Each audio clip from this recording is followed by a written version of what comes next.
In this video, we're going to be talking about hashtags, the Twitter revolution, and snackable content. Although the use of hashtags, which for those of you that don't know is a #, originated on Twitter, it is now used on every social media site. You can go to your site of choice, go to the search bar, type in hashtag, then any topic you'd like to see posts on where the hashtag has been used. So let's go to Twitter and look for a couple of hashtags. Okay, so we're here in Twitter and I'm over here in the hashtag explore section, and you can pretty much search anything with the hashtag to see what's going on. So let's just start with some hashtag graphic design. And we're going to get some of the top tweets. We can also do the latest, so what has just been posted. So 5 minutes ago, this person posted about graphic design, and the reason why this post is coming up is because they use the hashtag graphic design in their post. We also have people, so they've used the graphic design in their bios somehow. There's some photos, and they've also done hashtag graphic design. So everything that's coming up is going to have this hashtag attached to it, and so it's kind of like a way of searching through posts. Okay, so let's look at something else. I don't know. Let's say we go to love. Hashtag love. I think I read somewhere that's one of the most used hashtags, at least on Instagram. So this person used it here as part of their actual post. So love and a change of address. Here someone posted a photo of their grandmother. They put hashtag grandma, hashtag family, hashtag love. So I can actually also choose from here. I can click on hashtag family, and it'll take me to other posts that have used hashtag family. Now another way that hashtags are used is actually to add context to a post. So let's say we put in hashtag truth. Oops, not 3. Hashtag, okay. And let's go to latest. And so we have people looking through. All right, so this person posted this other, like screenshot, not trusting the government. Doesn't make you a conspiracy theorist. It just means you've taken the time to study history. Okay, and so to add context, someone added hashtag truth. So yeah, there's all kinds of ways that we could use hashtags to kind of find what's going on. Let's go to hashtag knitting.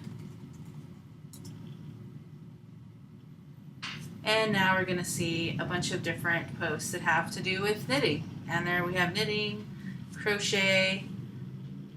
This person has put other stuff in. So they make a bunch of socks.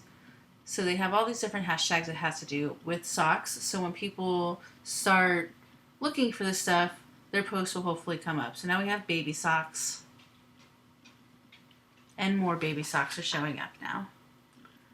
Alright, so this is just a quick look at hashtags and how they work. Let's go back to the lecture. Alright, so hashtags are a great way to increase engagement, build your brand, add context to a post, and can even help your audience find you, like I just showed you with those baby socks.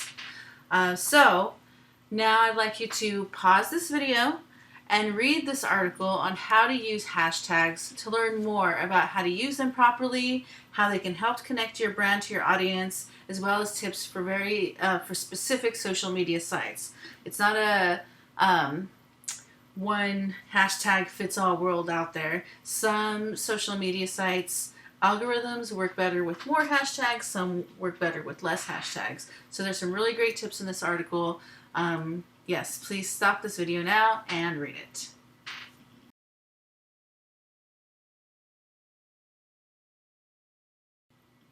So now that you've read that article, let's go in and talk a little bit about Twitter specifically. Twitter is also one of the first places that enabled everyday people to share their first-hand accounts of major events happening in real time without relying on mainstream media to drive the narrative. So I know that this might not seem like a big deal, like let's say with the protests that were happening. I don't know about you, but I was seeing live videos happening on my Facebook feed, on my Instagram feed, on my Twitter feed, even on my TikTok. There was live videos happening, but this wasn't always the case. Twitter was really the first place that really used video to let ordinary people show what was happening in real life, in the moment, without waiting for the news to come on at 5. So this is a huge change. Twitter also used social media to show support for a cause in the form of changing your profile picture or adding a frame to your profile picture. So this is something that's really common now. One that's going around right now is wear your mask, so you can have your profile photo and then use social media. Facebook is really good at this, where you can just pick and choose different frames, little frames that go around your photo that have something to say. In this case, there's a lot that say wear your mask or stay home and stuff like that. Twitter was also one of the first places that used social media to organize protesters, communicate where military action was happening, and outsiders could use their location to help. And what I'm talking about specifically is Iran and the Twitter revolution. So back around 2009, this is actually when I first joined Twitter, and this is when this Iran and the Twitter revolution was happening.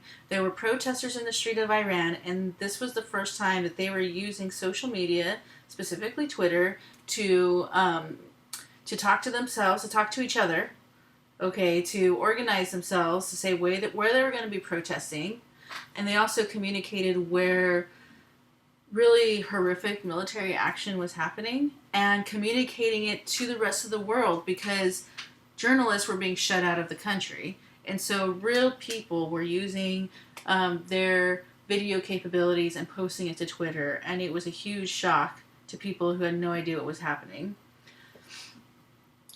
During this time, the government started to see what was happening, and so they started looking at the location information, because you can put where you're located at in Twitter to try to track down these protesters and shut them down. So what started happening is outsiders from around the world, not people who were living in Iran, but outsiders started all switching their location to Tehran, Iran, in order to mess with the people who were trying to shut down the protesters.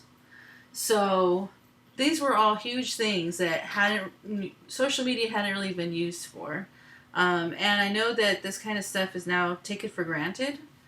We're used to being able to just see live videos and to look up to see, okay, an earthquake just happened in Mexico. We can now look up videos right after it's happened, 30 seconds, 5 minutes after it happened, and see videos instantly from people that were there and what was happening. But this was not really the case only 11 years ago, so really big. I want you to go ahead and pause this video and read the article on Iran and the Twitter revolution. It's really interesting, and I think you guys will get a lot out of it.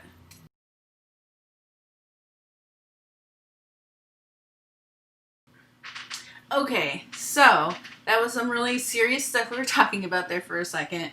Now we're going to switch back over to the fun side of social media. Let's talk about snackable content. So snackable content is content that's usually simple and visual. So not long posts with a lot of text, not blog posts, articles, long videos. It's really going to be memes, GIFs, GIFs are like a form of short video, infographics, and quote graphics. So these are a couple examples of each. Here's a meme, life of a graphic designer. So there is an image used, there is some text, It's usually kind of comical, something kind of funny, and this one has a bunch of other stuff in it. It's cute. All right, GIFs are like low grade videos. They don't ever have sound to them. It's just a movement, and it's like a short video that's on a repeated loop. So these can be really fun to attract the attention of your audience. Infographics are a way to communicate a lot of information in a simpler graphic visual form. So this infographic is about understanding exposure in photography. So it's going over aperture, shutter speed, and ISO. It's not super wordy. If you are going to create an infographic, though, you do need to have something to say, either instructions on how to do something or facts and data. So this could be a really great way to get a lot of complicated information out in a very visual way. And last but not least, we're going to look at quote graphics. So quote graphics is text, but it has a visual element to it. And this is one I made really quickly in Canva earlier. If thou wanteth the grade, thou must turneth in the assignment. So you can use an inspirational quote, you can use a saying, but something that goes along with your brand. So to get ready for your next assignment, the final part is going to be to read this article on Snackable Content. And I want you to really pay close attention as you're reading what types would work for your brand, because you're going to be making 2 of these for your next project. And once you're done reading that, if you are going to be working in Canva, I have created this video to help you navigate how to make these different types of snackable content in there. For this next project, if you are more comfortable working in Photoshop or Illustrator, that is completely fine with me. But you don't have to know how to use those programs to take this class, so we have this option of using Canva. So feel free to watch this if you would like to have a little bit more information on using Canva for your next project. Have fun with this, okay?